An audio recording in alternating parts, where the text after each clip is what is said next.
सावित्रीबाई फुले यांच्या काव्यफुले काव्यसंग्रहातील कविता राणी छत्रपती ताराबाई. सर्वांना स्नेहपूर्वक नमस्कार.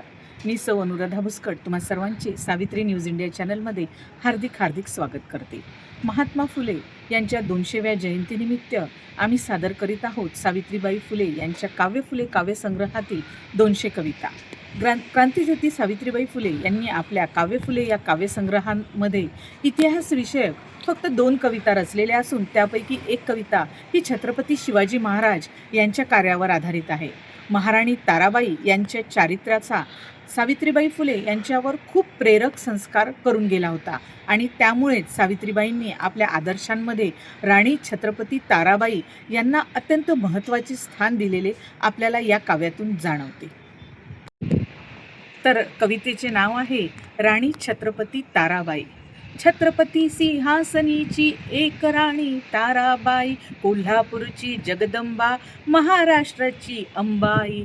शत्रूवर घाली छापा, काळतयाची ती होई, जेरीस शत्रूला करोनी करी बेफाम चढाई. न्हाऊन टाकी रणभूमी शत्रू रक्ताची सारी, चपलता विजेची जैसी तशीच कडाडे संहारी. ही एकच शूर रणगाजी छत्रपती ताराबाई, शिवधनु प्रतापी माझी वीरांची रणदेवाई.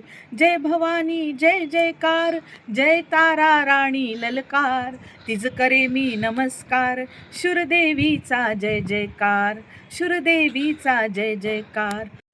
कोल्हापूरची महान राणी छत्रपती शोभते भूषणी, शुभहस्ते तलवार भवानी ताराबाई असुरमर्दिनी.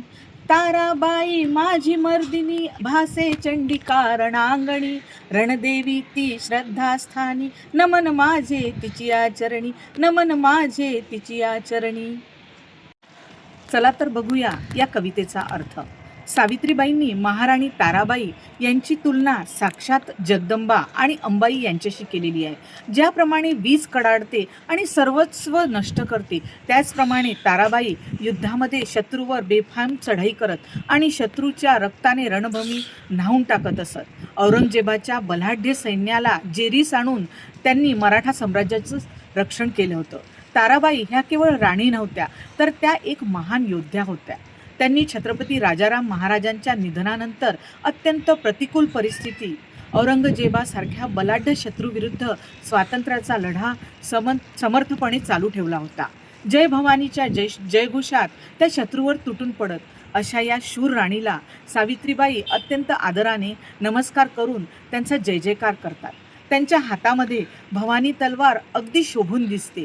ताराबाईंनी स्वराज्याच्या शत्रूंचे निर्दालन केले आणि म्हणूनच सावित्रीबाईंनी आपल्या कवितेमध्ये त्यांना असुरमर्दिनी असे म्हटले आहे. प्रत्यक्ष रणांगणावर ताराबाईंचे रूप पाहून साक्षात चंडिका देवी अवतरल्याचा भास होतो. कवयित्री सावित्रीबाई फुले यांच्या त्या श्रद्धास्थानी असून त्या महाराणी ताराबाई यांच्या चरणी नतमस्तक होतात.